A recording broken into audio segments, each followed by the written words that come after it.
Hello and welcome once again to this wonderful interview. Hi, I am Samita. I am a communication skill wizard, and this channel is for the teacher and by a teacher. Winds of Change Education.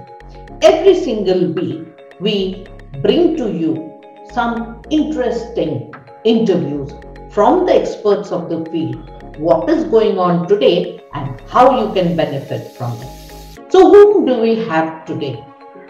A young boy who is writing a beautiful book called The Seven Figure Productivity.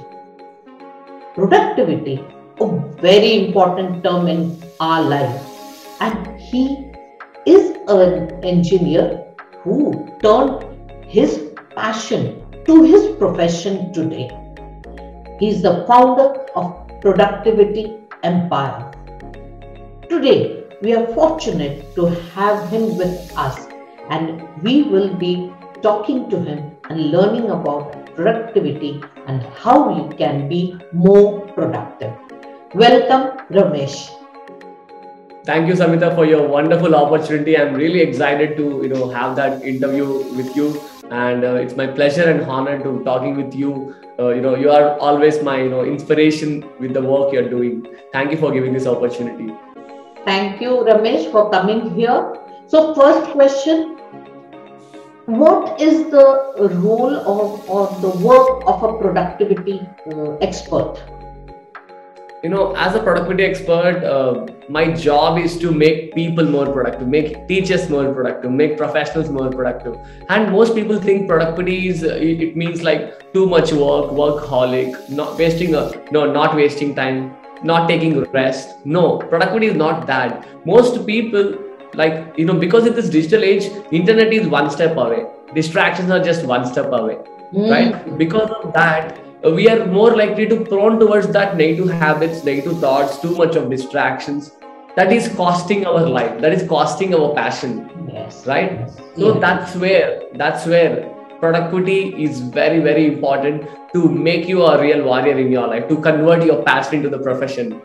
Productivity, as a productivity expert, I always tell people aware those productivity problems like distractions, laziness, procrastination, lack of consistency, negative habits, negative thoughts, lack of discipline, too many problems, too many problems they're facing, that is stopping them to achieve their goals towards that next level.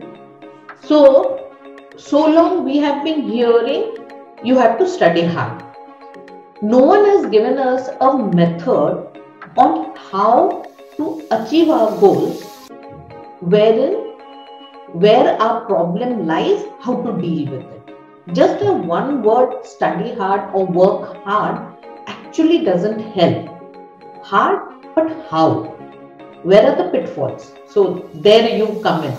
So productivity is one aspect of our life where everyone, irrespective of what work you are doing, you can take advice from an expert and find out where are your problems and how you can overcome those problems and become more productive.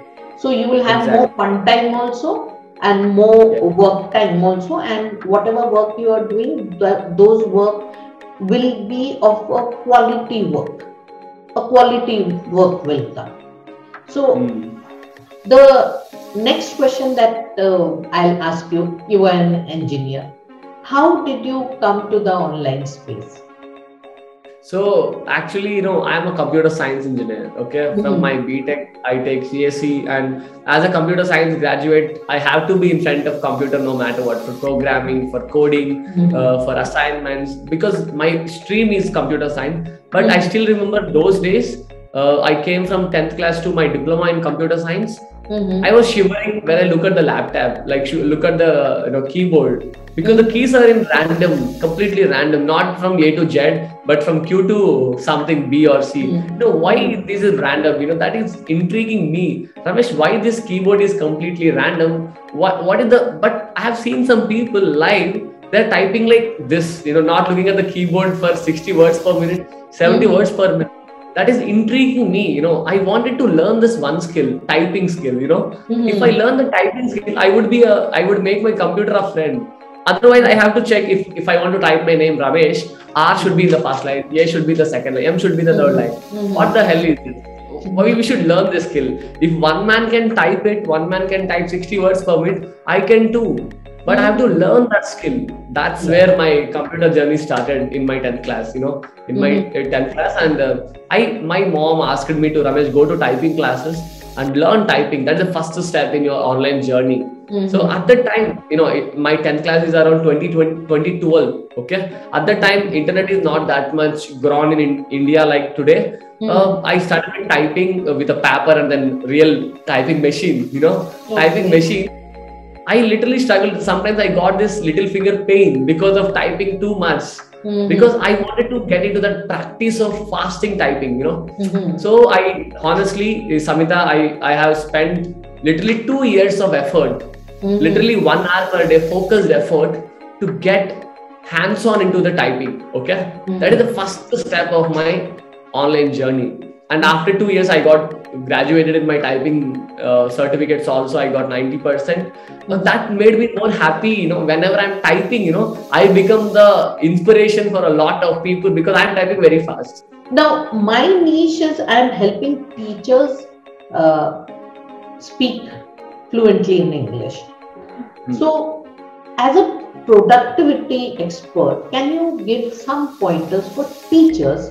Because see, teaching job entails specific hours of teaching, plus they have corrections, they have making of the lesson plans and quite a lot of work that they have. Yes. I will tell you in a simple way. Actually, in my 7 years of research in productivity, I'm simplifying productivity. I'm simplifying like simple 5 steps. Okay. First step is we always rush towards execution, right? We always rush towards that. I have this task, that task, this task. At the end of the day, we feel burnout. We feel burnout. We feel demotivated of not finishing that important task, right? Instead, you follow this rule, okay? 20 to 75 is to 5. What it means is, suppose if you have a day, so 20% time, 20% of your time should be spent in planning. If you don't plan well, you will execute random stuff. That is not the way, right? You need to spend 20% of your time planning and 75% of your time on executing that plan. Okay? And remaining 5%, you deserve that rest. Most people don't take rest. Most people don't prioritize the rest. Some people feel demotivated of taking rest. Why should I take breaks? Let me work more. Honestly, working more is not productivity. Okay? Working more is not productivity. Working in a strategic way is called productivity. Okay? Wow, you are like turning everything on the head, because you are saying spend time in first thinking out and planning out what you are going to do for the day. Then you spend 75% of your time executing it, and rest 5% you need your rest. Without rest, it is so true. When we rush for our work, we do a lot of work. We feel we are doing a lot of work, but actually we end up doing the work which was not in the priority list, but that took too much of our time. So this is a very good takeaway. Every single day, plan your day. If possible, I think so. The best time to plan is before you sleep. Okay. Usually, we wake up with randomness. Honestly, how many of you like waking up with a smartphone and sleeping with a smartphone? Instead, because we don't have any direction to follow. If you wake up, right, the first device is your smartphone. Open WhatsApp, YouTube, this, that, Reels, newspaper, TV. I'm not saying that's wrong. That's okay. But if you want to achieve great results in your life, if you want to go to that heights, you must be more directed towards that action. Okay. And if you sleep with a plan, I mean, you're planning before the sleep. Okay. Your subconscious mind is preparing that plan to get out of that some insights from the plan. That plan will direct you towards that results. Okay. We underestimate the power of sleep. Okay, we don't sleep properly. That is one of the other problem in productivity. We don't prioritize the sleep. We don't sleep 7 to 8 hours a day. We just work like 2-3 hours binge watching on smartphone and sleep like 12 or 1 and wake up at 7 or 8. That's wrong. That is not the productivity. The best time to sleep at 9:30 to 10 p.m. is the max time you have to sleep. Sleep with a plan. Like tomorrow, I'm going to finish this top 3 priorities: P1, P2, and P3. Okay, and you have to justify yourself why these are important in tomorrow. Right? You cannot randomly say, I will do social media, I will do learning this, I'll do this. No, you have to justify to your mind why those are important for tomorrow, right? And you have to sleep with that plan. And you wake up with aha moment, you wake up with that lot of insights, and you immediately after you wake up and fresh up, you start with your P1, get it done. Even if you've done 40 minutes of work, immediately after you wake up, you will get small result, small progress. That progress will motivate you for the entire day. You will become more happy, more energetic, and more productive the whole day because of that small progress. Samita, our mind don't want big result. Our mind wants small progress to move forward. Right? Move forward. We don't encourage our mind to get results, right? Even a small progress. For example, as a teacher, you don't know one concept, right? But if you spend 40 minutes to understand that concept, you understand the juice, you understand the intention behind that concept, you love it. You feel very happy about yourself. You learned something new today, right? So that gives you the boost for the whole day. What you are saying essentially is, we all have a lot of work. So divide your work throughout the week. Before going to bed, make sure what the next day, those 3 most important things that you have to do. You want to read something, you want to learn something, you want to, your workspace is there, you need to work for how many hours. And at the same time, even if you want to do social media, it's okay. But keep a separate time for that. Excuse me. Keep a separate time for that. That this is the time for me to do this work. So morning when you are getting up, your mind already knows, okay, get up in the morning. What you have said is so true, when we get up and we don't know what to do in the morning, we laze around in bed thinking, what should I do first today? What should I do second today? But if we plan and sleep, our mind is ready. Okay, morning, first hour, I need to do this. Then after that, I have to do this. Then I have to do this. So immediately, all the 3 work gets done because your mind is prepared to do those work. And if we start in the morning to think what to do, we are already late. And then by the time we decide to do the work, maybe the time has gone. And endless scrolling through social media, we lose the track of time. It's not that you cannot enjoy, but enjoyment also needs to have a time. You want to enjoy 1 hour some program, it's fine, sit, enjoy. But after that 1 hour, switch it off and go off to the next program. Exactly. Even I'll tell you the rule also, Samita. Inside our community productivity empire, we have a rule. Like if you work 25 minutes, you deserve 5 minutes of rest. You have to take rest. You enjoy smartphone, you enjoy games, you enjoy talking with people, but only 5 minutes. If you work 25 minutes, 5 minutes break. Or if you work 90 minutes, 20 minutes break. Okay? 90 minutes work, 20 minutes break, or 25 minutes work, 5 minutes break. These 2 rules are working like magic. If you work beyond 90 minutes in a cycle, you will never be productive because your energy is going down, your body is not support you to work, and that is even more draining your energy after 90 minutes. Okay? So you have to cut that work at 90 minutes and enjoy, eat something, sleep, entertain, go for a shower, eat something, go for running. Take a break. Whatever will de-stress you, whatever will take you away from that work, so that when you come back to your work, your mind is fresh and ready to do. Because you have taken a break, you're happy that you're not working for very long hours and you're very tired. No, you have done your work and your mind knows that after 90 minutes, I'm going to get a break. So you, without distraction, you can work, because after that 90 minutes, you will be getting a break. Now, I had asked my teachers what are their problems so that you could answer a few questions. Yeah, So, definitely. first, one teacher has asked that I always make a schedule and start implementing it, but within 2 to 3 days, other things take over and Okay. I lose track. So, how to overcome Okay. that? So yeah, it's a very common problem. I think whoever the teacher asked, I appreciate that question because it's a very common question. Not only teachers, but everyone is facing. That is the Mhm. problem of consistency, lack of consistency in your life. Can I tell Mhm. you the first step? Even I Yes. decipher the code of consistency.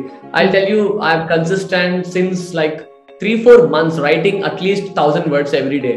I'm consistent. I'm consistent in my smartphone usage, like less than 2 hours per day. I'm consistent in my running every day. I'm consistent in speaking. I'm consistent in lot of places. Even my watch is tracking more than 5 parameters in my day, right? Mhm. So I'll tell you what is the solution for consistency. The first thing is you must have a emotion attached to your goal. Okay? Okay. People set goals, right? But goals never inspire us. But what is that underlying emotion for that goal? For example, if you want to make lakh per month, that's your goal.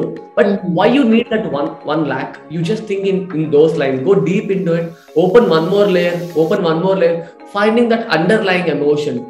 It could be Mhm. helping your family, it could be feeding your son, feeding your daughter, it could be helping the society, it could be giving the best life as a mother and father to your kids, it could be Mhm. helping your old age parents, it could be your reason, right?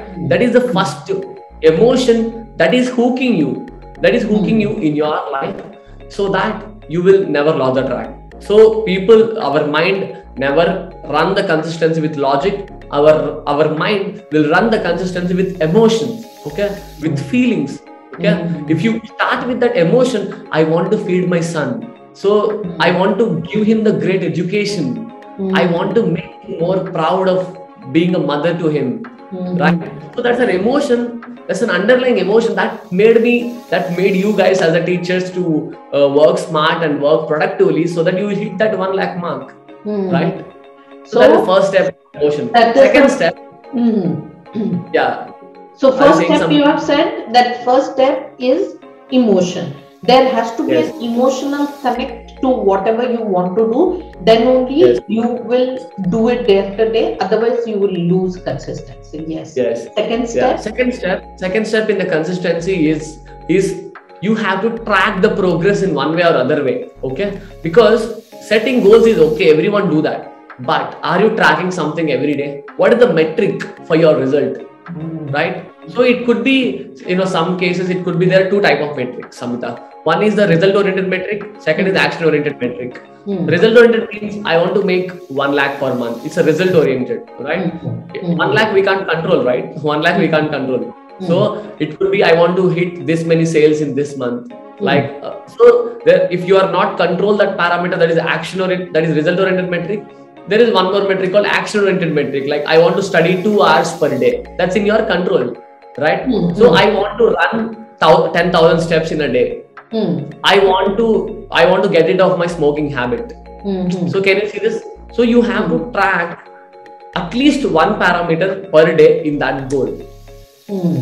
Suppose if your goal is to be a great writer, you want to track how many words I'm writing per day. Hmm. 200 words, 300 words, 500 words, 0, 0, 0, 0, 0. Write something, track something, okay? Hmm. People don't track. That is the first problem. I'm tracking 17 plus parameters of my life every day. Hmm. Because of that, I know where to take decision, what to take decision, when to quit, when to continue. Because numbers don't lie. Hmm. Numbers will give you the insights and aha moments. You can take Hmm. the decisions with the data, right? If you don't take decisions with intuition, take the decisions with data. For Hmm. example, you want to be a great writer, you got the last week data. First day 200 words, second day 300 words, third day, fourth day 0, 0, fifth day again 1,000 words, sixth day you get some data. So you look Hmm. back the data and you found what happened to the middle days. Maybe some X happened, some Y happened. Maybe I Hmm. wake up very late. Maybe I got some health issue. If it is a Hmm. valid reason, you can support that. But if it is a distraction, wasting time, some shiny object syndrome, right? So next week, suppose this week you hit like 10,000 words you hit this week, and next week you target for 11,000 words. Increase just 50 words, 60 words per day.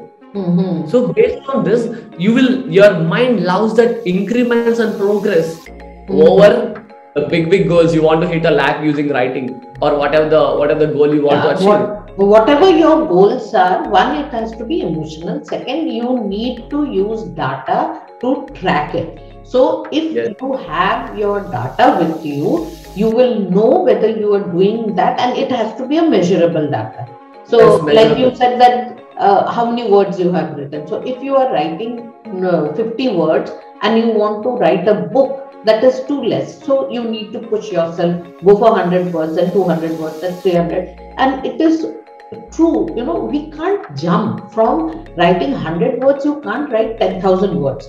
You have to write 100, 500, then 700, then it will come to 1,000.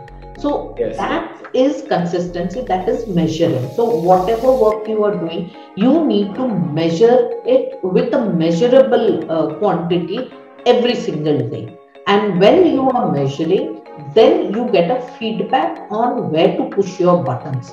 So if you are getting an everyday feedback, then pushing your buttons become very easy, because you know where you are lacking.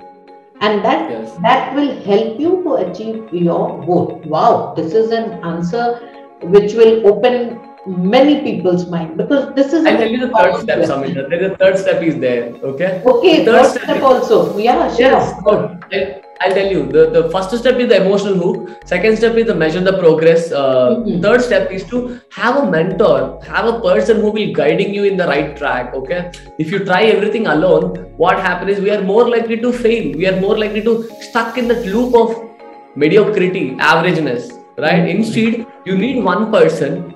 Suppose if you want to be a writer, you need to take one person as an inspiration, a great writer, maybe Shakespeare or someone, and learn from them. A mentor is a person who has the results you want. Okay, he has that guiding structure you follow, so that you will get that outcome without too much of time waste, without too much of guessing work, without too much of randomness in your life. That's where you can hit that consistency very fast. Very true, very true. Because a mentor is someone who has already walked this path. So he'll be the right person to guide you. So you search for your mentor, someone with whom your values align, someone who is doing something which you would also love to do. So as he has walked the path, he can tell you what to do and what not to do and how to guide you. That guidance will save you a lot of time. Instead of you trying to do, a mentor is someone who is actually pushing the right buttons for you, and they will exactly tell you what is lacking and what is working. Maybe something you have done. Suppose you have, for example's sake, we'll take the writing example. Suppose you have written only 500 words, maybe for a week, and you are thinking that, oh my God, it's only 500 words, I couldn't write more. But your mentor might be able to give you right guidance on how you can increase your writing, or even that you have been consistent for a week writing 500 words is a good thing. You now need to push yourself. Even when we hear that yes, we are on the right path, it becomes in our mind, it's a type of where we get, in Hindi we call it sukoon. Okay, yes, I am in the right path. I know that I am in the right path. Okay, next I will take the next step, rightly said. So emotional connect is very important. Then second is your data. What are you doing? Track it properly. And third is getting a mentor who will actually be guiding you in the right way. So it again comes back to your first productivity, you need to plan. All these things are not random. Everything is planning. Planning is very important. We don't pay due attention to it most of the time, but that is where your success lies. Now, second question another teacher has asked is, we all use different apps for work, but these apps become the greatest source of distraction. How to stop it? Yeah, because Everyone is using various type of app for work nowadays. Now, once you open one tab, you tend to go to the next tab. Though that tab is for work, you tend to go to the next tab, and then you go to something else, and then you get lost of time. And then suddenly you realize a lot of time has been wasted. How to stop that? This is also a very common problem because our mind is more prone towards that distraction because we got a lot of dopamine released when you look into that distraction. It could be WhatsApp. How many times when you open WhatsApp you feel happy? Whenever you see some messages, some statuses of WhatsApp, you feel more proud and responding to it because your mind releasing that dopamine because of that, using the distraction. And whenever you are working with a laptop, and you are more likely to open WhatsApp in the next tab because your mind wants more dopamine. Okay, in terms of neurochemistry. Okay, I mastered the behavioral science, I mastered the psychology, I mastered the neurochemistry as well. I can easily understand my body and mind signals. Okay, why am doing what I'm doing now. Okay, so how to fix that is, it's better while in planning phase you can decide for the next 90 minutes I'm going to do this. It's maybe if you believe maybe my husband will disturb, my maybe kids will disturb, you clearly tell them family, I have this important work for 90 minutes, anything just let me know now. If I start the work I don't come out of it. Clearly tell the context first, so that people will love it. If there anything emergency, you can stop. You don't start the work. You go and get that work done, emergency work, and come back and start the work. And I have seen some people, Ramesh, when I sit down to work, within 2-3 minutes, did I turn off the stove? Did I make the tea? What saree I should wear for the next function? What dress I should purchase for the next festival? This kind of thoughts will come, right? You should get rid of them in the planning phase. So for the next 25 minutes I'm working. Any thoughts, let me show you one hack. Okay, so this is the sticky note. Okay, I just put the sticky note sticking in front of my desk. Whenever I'm working on a serious work, I got this thought. Immediately I take this pen, I wrote that thought. I tell them I'll get back to you later, let me finish what I have. Okay? This is a good hack. This is a very good hack.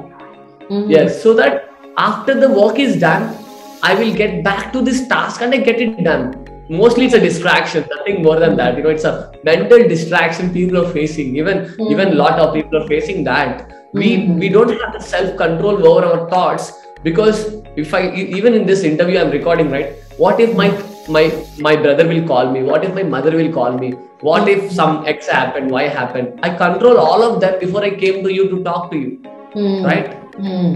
Unless it's a health emergency, you can't come out of it. You should never come out of it. Basically, what you're saying is that, we need to have a practice of allotting time for work and, ask and you shall get it. This is a famous quote. So, if you ask your family also for some time because you're working, and then you have scheduled some time for them also, they will not disturb you. Because in your planning, you have your family time. You are spending time with them. You have your work time also. So you are spending your time in work. So they will not disturb you. They will not trouble you. And when you are working, if those stray thoughts keep on coming up and popping up in our head, whether I have done this, whether I have done that, I need to do this. Best way, as Ramesh has said, keep your sticky note, keep on jotting down the points, so that once your work is over, you have taken 90 minutes or 30 minutes or 1 hour, whatever you have taken. Finish that work, get up from that place, take the sticky note and see what all work needs to be done. You can immediately go and do it without any issue. So, wonderful ideas Ramesh is giving us, and if we implement those ideas, definitely our productivity is going to increase. If you want to know more, I am linking his YouTube handle below. You can go and check out his free videos, and from there you can get more information about his productivity and what community he is learning. So, next question, Ramesh. Yes. This again is a common problem for many. for students also, and for people who have small kids at home also. I like working late at night, but I have seen the quality of work is better in the morning. Which routine should I follow? Yeah, because many of them feel that late night it is more peaceful, we can work at peace. But they are also feeling the quality is better after good night's sleep. Yeah. The answer is, this question is very interesting in one way. In the world, the people are a mixture of morning people and the night people. Some people love to work at nights, like night 12 a.m., 1 a.m., 2 a.m. I appreciate that. But you know what? 99% of the successful people are morning people. They wake up early and they do the work at mornings. I'll tell you the inherent reasons why morning is the best thing. Because if you work at nights, what happens is your mind is a blank paper. You wake up with a blank paper and you just do a lot of inputs, content, quarrels, family issues, problems. Because of that, your mind, your paper has been filled with a lot of junk. Okay. And when it's down to work at night 10 p.m., what happens is you're more likely to distract. Your willpower is very low because you wasted that willpower with too many problems in the whole day. That's where, even though you're working at night, that would never be that much quality than the morning times. Okay. Okay. Yeah. If you wake up, suppose you sleep at 10, the best time to sleep at is 10, and you wake up at 5, done the fresh up, and you start the work, your mind is a clean white paper, your mind has been recharged with the sleep, and you do the work, that is even more quality. Even I did this split test, Samita. I did, like, usually I'm a night guy. Like I just sleep at 3 a.m., get the work 10 to 3 night. At that time, some vacuum is happening in my mind. I don't know what is that vacuum. I don't feel enjoying that work. Okay. Then I slowly move to morning. In the morning, the magic is happening because the quality, the willpower is full battery. Imagine full battery charging. Okay. Imagine your phone is 100% charging. How proud you are, how happy you are, versus you have 2%, 1% ticking. Which one you want? So this example, Ramesh, I'm going to pick up, and I loved this example. I loved your example that in the morning, whenever you see your mobile fully charged, you are happy. You are working on the mobile. When your mobile has 2% charge, any moment it will go off. Same thing happens to you when you're working at night. Throughout the day you have worked, there is a lot of conversation happening, there's a lot of things happening, your mind is full. So you do wake up, you do stay late at night, you do complete your work, but the quality which you will get once when you are rested properly, you get up in the morning, and then when you do, your mind is fresh, you can have a better quality work. Now, when you want quality, you have to get up in the morning and do the work. And if you just want to wake up late because that you like, you can go for night. But if you want quality work, you want your work to be very good, then of course, as Ramesh has said, we have to come in the morning, wake up in the morning, and he is giving the time as 10 o'clock to sleep and 5 o'clock to be awake. That 5 o'clock is a very good time when the whole world is, just waking up, and the sun is just about to rise or has just risen, and you will also feel very fresh if you wake up in the morning and start working. Wow, wonderful ideas you are giving, Ramesh. Now, if you want to check out what I am doing, I am a communication skills wizard, and I have my VIP Facebook group. There I come every day live at 7:30 to talk about the different topics which my teachers usually ask me to. So you can check out that page and join there. Thank you so much, Ramesh, for this wonderful interview. Thank you, Samita, for a wonderful opportunity to me, for giving giving that space in your channel in this interview is really, it's mean a lot to me. I hope I have added enough value to you. Yes, if you guys, if you guys watching this, you have added a lot of value, and my teachers will take back a lot to implement in their life. Thank you so much. Thank you, Samita. And if you want to learn more, just jump into my YouTube channel and learn the things from that. I have given a lot in my YouTube channel as well. Thank you. All those are free. So those of you who want to go and learn more can learn from his channel. If you have still not subscribed, go subscribe. Share this video with others who will be benefited from this.